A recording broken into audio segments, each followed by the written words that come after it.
김설진이라고 하고요. 네, 제가 마이크 잡고 이렇게 많은 사람들 앞에 서본 거는 처음인 것 같네요. 춤출 때 말고 무대에 쓴다는 게 좀 많이 떨려가지고요. 제가 말하다가 이제 막 실수할 수도 있고 가끔 욕설이 나올 수도 있으니까 그냥 네 그러려니 하고 이해해 주세요. 이게 아이고야. 제가 나오는군요. 주제가 좀 어렵죠. 딱 듣기에 삶은 예술이 될 수 있는가 해서 주제가 굉장히 어려워서 이 주제를 어떻게 쉽게 풀어낼 수 있을까를 되게 오랜 시간 동안 고민해 왔었는데 일단 그 삶하고 예술하고 막 일단 다들 살고 계시니까 그 예술이라는 거에 대해서 굉장히 어렵게 생각을 많이 하시더라고요. 그래서 일단 예술이라는 거를 뭐 말로만 쉽게 해달라, 쉽게 얘기해달라 뭐 이런 거보다 저 잠깐 좀 앉아도 될까요? 네, 다리가 아파가지고 그 예술이라는 거를 굉장히 거창하게 생각해서 나는 예술가야, 예술가니까 뭐 가끔 한국에서는 말하기도 되게 민망해요. 예술한다고 뭐 굉장히 뭐 특별한 사람이고 대단한 사람처럼 있는 것 같아서 그게 좋은 말로는 그렇게 되는데 사실 어떻게 보면 아직까지 직업으로 인정받지 못하고 있어서 예술가라고 떳떳하게 말하지 못하는 부분이 굉장히 많은 것 같거든요. 뭐 그 초록색 창에 예술 이렇게 쳐보시면 나와요. 그 예술이라는 단어에 대해서 정의를 굉장히 딱 해놓은 게 나오는데 뭐 거기서도 마찬가지고 외국에서도 마찬가지고 어떠한 것을 창작해낼 수 있는 기술을 가진 사람을 예술가라고 한다라고 해서 그냥 기술자라고 생각하시면 그리고 외국에서는 흔하게 난 아티스트야 라고 쉽게 얘기를 해요. 왜냐하면 월급 받고 일을 하는 사람들이 많기 때문에 그 직업인 거예요. 그래서 직업으로 인식되다 보니까 사실 별로 부끄럽지도 않고 낯뜨겁지도 않은데 이상하게 한국만 오면 그 예술가라는 말이 좀 힘들어지더라고요. 그래서 그 예술을 일단은 우리 기술자로 한번 생각을 해봅시다. 기술자로 생각을 해보는데 제가 항상 했던 말이 있는데 그 삶은 예술이 될 수 있는데 예술이 삶이 되면 그닥 좋지만은 않다고 얘기를 많이 하거든요. 그게 뭔 소린가 하실 텐데 혹시 고흐 아세요? 에곤 실레나 고흐 아니면 그 히스레저라고 혹시 아세요? 그 굉장히 대단한 연기를 펼치시고 먼저 가신 그런 예술가들이 이제 저는 그분들의 작품을 너무너무 좋아해요. 너무너무 좋아하는데 그 사람들의 삶은 너무 싫더라고요. 개인적으로. 그게 무슨 말이냐면 그 예술 작품을 하기 위해서 삶이 점점 피폐해지는 거예요. 그래서 예술 작품을 하다가 막 거기에 고뇌에 빠져서 그렇게 예술처럼 살아야 돼 이러고 피폐해지고 자꾸 이렇게 찌들어 있고 막 가난해지고 예술가면 구석에서 막 이렇게 약하면서 막 이렇게 있어야 될 것 같고 근데 그런 모습들이 워낙 부각되다 보니까 이제는 사람들이 예술가가 그런 모습을 즐기기 시작했어요. 그러니까 반대로 예술가는 배고파야 돼. 배고파야 예술이 나오는 거야. 아니면 예술가는 아무렇게나 살아도 돼. 약에 취해 있어도 되고 아무 사람이나 만나도 되고 원하는 대로 해야 돼. 그게 예술가야 라고 합리화를 시키는 사람이 있는가 하면 그 모습을 보고 욕을 하면서 즐기는 분도 계세요. 그래서 저는 그 삶에 대해서는 굉장히 지양하는 편인데 그 예술가라는 가면을 쓰고 나는 예술가니까 막 살아도 돼 하는 모습이 너무 보기 싫더라고요. 근데 꼭 예술이 그런 어두운 부분만 있는 건 아니고 밝은 부분도 있잖아요. 근데 예술이 삶처럼 되면 반대로 아까 얘기한 것처럼 피폐해지거나 정말 지루해질 수도 있어요. 예술 자체가. 왜냐면 제가 만약에 여기 와서 예술을 보여드릴게요 하고 인터넷 서핑을 막 해요. 예술이라고. 아니, 재미없잖아요. 이게 뭐야? 제가 흔히 얘기하는 그 사기꾼이라고 표현하는 분들인데, 사람들한테 의자가 예를 들면 이렇게 해놓고 미술하시는 분들한테는 죄송한데 이렇게 해놓고 여기에 사진을 찍어서 여기다가 제목을 딱 달아요. 교육 현장의 피폐 이러면서. 네. 그럼 뭐 근사한 근사한 작품이 된 것처럼. 그래서 자꾸 오해들을 하시는 것 같은데 그 기술자라는 말을 잊지 말아주시고, 그래서 정말 재미없는 거를 무대에 굳이 올릴 필요가 있을까 이 생각이 들어요. 반대로. 그래서 그 삶에서 근데 상상하는 것들 있잖아요. 막 내가 갑자기 저 사람을 밀어내고 크게 웃고 싶은데 현실 세계에서 하면 미친놈이 되는 거죠. 근데 이게 무대에서 이루어지면 어떠한 재밌는 현상들로 자꾸 바뀌는 거예요. 왜 저렇게 되지? 궁금증을 사게 되고 질문을 계속 갖게 되는 거예요. 그래서 그냥 예술과 삶, 아다르고 어다른 건데, 예술의 전당, 아니 아르코데 극장 이쪽에 거기 가보면 큰 글씨로 그렇게 써 있어요. 예술은 삶을 예술보다 아름답게 만들기 위한 게 예술이다. 뭐 이렇게. 예, 좀 생각을 되게 많이 하게 되더라고요. 그래서 그런 예술 삶 하니까 지금 머리 아프죠. 제가 다른 예술은 솔직히 잘 몰라서 춤에 대해서 조금 얘기를 드릴게요. 제가 고등학교 이제 졸업하는 시기랑 뭐 맞물려 가지고 이제 춤추려고 서울 이제 전문 직업으로 택하려고 춤을 막 추고 있었어요. 근데 이게 벌이가 안 되더라고요. 굉장히 안 돼요. 그래서 돈을 벌려고 춤을 추기 시작했어요.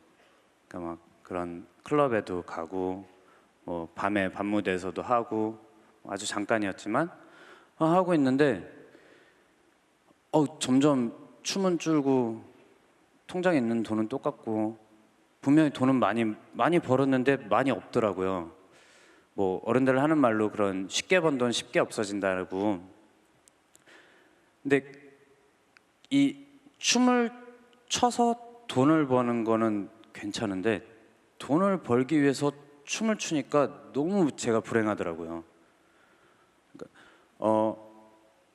자기가 춤이 아니더라도 자기가 좋아하는 일 해서 돈을 버는 거는 너무 행복하죠. 좋아하는 일 하고 취미 생활을 하고 있는데 돈이 막 들어와요. 근데 내가 좋아하는 일을 돈을 벌기 위해서 하는 순간 이제 돈이 목적이 되다 보니까 이게 더 이상 내가 어떻게 하건 중요하지 않은 거예요. 그래서 점점 이제 퀄리티는 낮아지고 돈 쫓아가다가 아픈 경우도 생기더라고요. 그래서 이 아픈 상황을 어떻게 하면 내가 벗어날 수 있을까 막 하다가 결국에는 다시 춤춰서 돈 벌자 해서 저는 요즘에도 물론 아까 직업 얘기하긴 했지만 반대로 직업이라고 생각은 안 해요. 그러니까 직업은 사실 어떤 수단이잖아요. 수단? 직업이 꿈이 되면 저는 안 되는 것 같거든요. 직업이 이제 수단이 돼야지. 내 꿈을 이루기 위한 수단이 돼야 되는데, 그래서 그 수단이라고 생각하니까 이게 너무 좋은 거예요. 내 꿈을 이루기 위해서 내가 춤을 추는데 갑자기 사람들이 먹고 살 수 있게 해주고 막 그 모습 보고 좋아도 해주고 뭐 같이 울어주고 같이 이렇게 해주고, 그래서 그런 것들 때문에 생각을 그냥 이렇게 좀 바꾼 거예요. 앞뒤를. 그래서 그렇게 했더니 이게 너무 수월해지더라고요. 그래갖고 여기서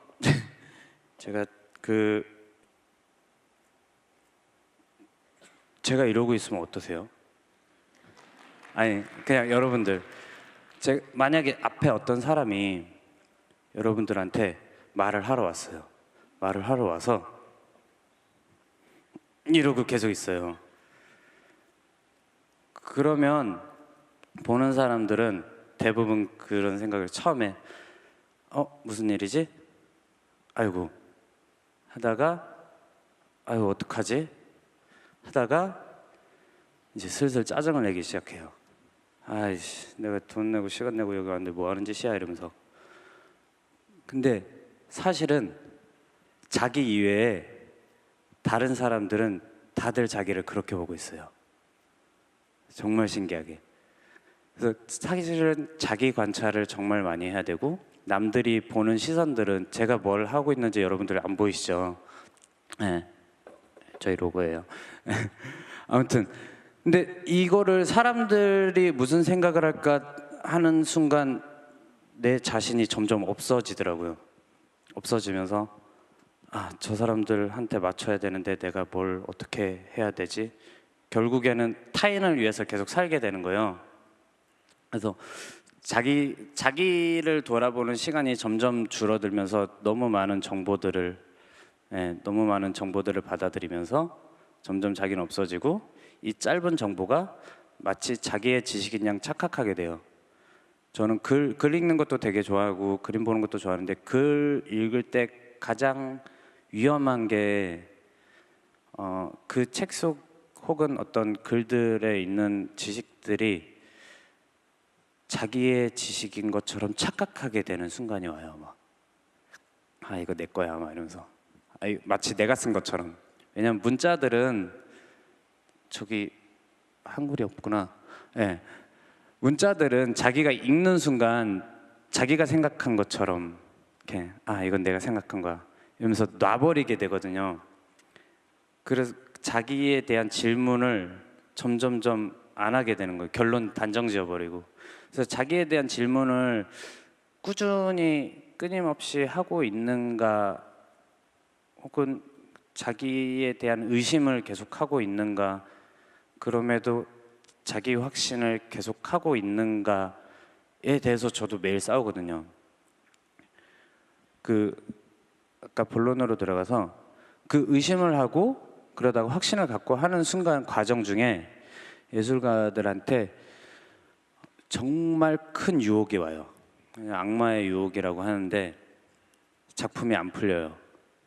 여자친구랑 헤어져야 될 것 같고 괜히 집도 나가야 될 것 같고 막 술 마시고 막 한번 이렇게 정말 넉다운이 돼보고 막 그렇게 해서 자기가 결핍이 막 이만큼 쌓였을 때 뭔가 나오지 않을까. 그래서 저도 옛날에 막 술 마시고 막 춤도 춰보고 잘 되더라고요. 신기하게 술 마시고 추니까 막 너무 잘 되는 거예요. 비디오로 찍어놨어요. 와, 너무 잘하는데? 다음 날 봤는데 부셔버리고 싶더라고요. 네. 착각이었던 거죠, 결국에. 내가 취해 있는 그 기분에 나 혼자 느꼈던 그 순간을 다른 거에 힘을 빌려서 반칙을 사용해서 마치 잘 만들어진 것처럼 되게 착각하고 있던 제 자신을 발견했을 때 너무 실망했어요. 그래서 꼭 그렇게 살아야 되는 건 아니구나라는 생각을 하면서 저는 가족들하고 있는 시간 그리고 가족들이 뭐 웃고 울고 싸우고 뭐 별일 다 있잖아요, 다들. 얼마나 아름다운 삶들을 살고 계시잖아요. 근데 이 삶 안에서 너무 재밌는 게 많은 거예요. 오늘은 그래서 아이를 보면서 춤을 어떻게 만들어? 이러는 사람들이 많더라고요. 근데 제 이제 둘째 아이가 이제 뭘 짚고 걷기 시작했어요. 이걸 짚고 걷기 시작하는데 그냥 애기 빨리 가서 연습해야 되는데 하면 저는 너무 힘들어진 거예요, 그 삶이. 근데 그 아이가 움직이는 것들을 계속 보는 거예요. 같이 보면서 같이 놀아주고. 근데 아이들은 처음에 이제 짚고 일어서기 위해서 근데 이렇게 안정적이지 않은 걸 짚을 때도 있잖아요. 혹시 조카나 자제분들 보시면, 예.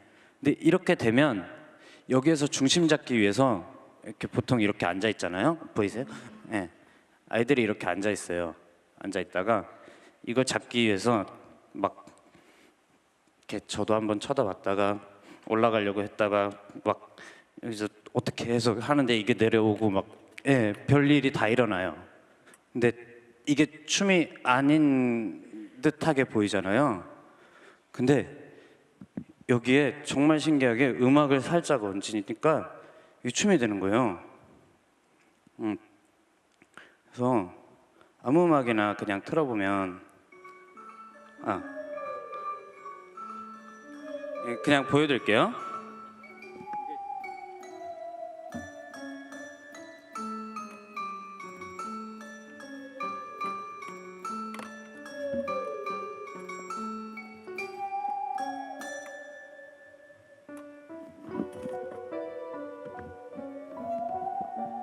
이게 어떤 리듬감이 생기면서 그냥 이렇게 아무것도 아닌 예, 아무것도 아닌 이런 몸짓들이 이제 이게 춤으로 바뀌는 거예요. 그래서 저는 그거를 선택했어요. 근데 만약에 이게 저는 아이가 아니잖아요.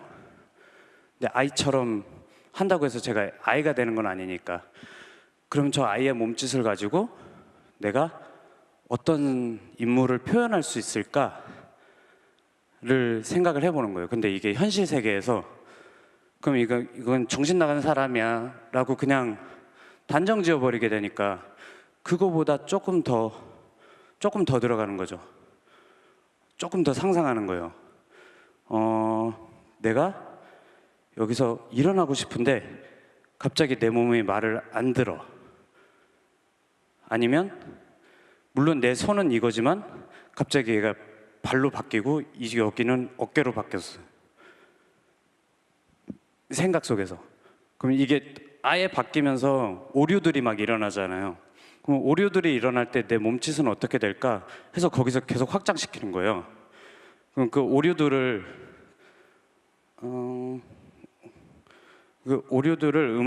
음악에 얹으면 또 재밌는 일이 일어나요.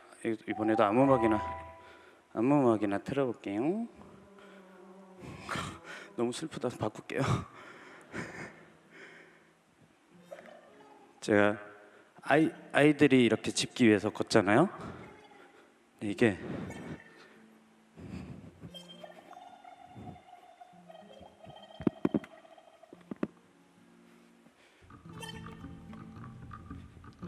여기서 말을 해야 되는데 말이 막 이렇게 계속 막 바뀌면 그냥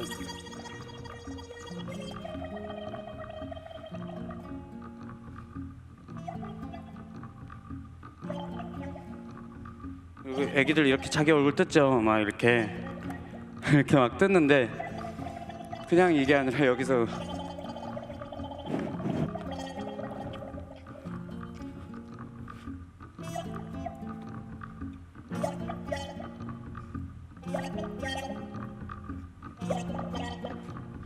이렇게 막 여러 가지 일들이 막 생기는 거예요. 그래서 저는 약간의 이게 바뀐 게 뭐냐면 물론 저도 처음에 이제 춤 시작할 때는 이렇게 발레도 하고 막 힙합도 했다가 뭐 이것저것 막 했는데 그 틀을 벗어났다기보다 그 틀을 더 파고들었더니 결국엔 인간이 어떻게 움직이느냐에 대해서 초점이 맞춰지더라고요. 그래서 관찰을 되게 많이 해요. 제가 만약에 등장하는데 이러고 등장을 하는 거랑 이러고 있는 거랑 이렇게 별일 아닌데 제가 요만큼만 바꿔도 제 성향이 달라지죠. 그래서 아무 말 하지 않아도 이 몸짓 때문에 바뀌는 게 너무 많은 거예요. 근데 제가 이러고 얘기를 하면 또 이제 이게 또 달라지고 이거 하나 때문에 그래서 굳이 내가 나 화났어가 아니라 이건 나 삐졌어죠. 예. 그래서 그 몸짓에 대한 언어들을 계속 찾다 보니까 사람들이 자꾸 특별하다 혹은 특이하다라고 말씀들을 많이 해주시는데, 특별하지도 않고 특이하지도 않고 그냥 조금 더 본 거예요. 아, 저 사람은 오늘 모자를 쓰고 목도리를 하고 두꺼운 잠바를 입고 왔는데 밖에 몹시 추운가 보다. 안에서 벗질 않는 거 보니까 까먹었거나 아니면 여기도 굉장히 춥거나 아니면 귀찮거나 아니면 남을 못 믿거나 막 그 혼자 상상해 보는 거예요. 그러면 저 사람들이 고갯짓 한 번이 이렇게 될 때랑 이렇게 되는 사람이랑 어떻게 다를까 막 별 생각들을 다 해요. 근데 그 별 생각들을 다 했던 거를 무대에 이렇게 잘 버무려서 올려놓으면 소통할 수 있는 게 많아지더라고요.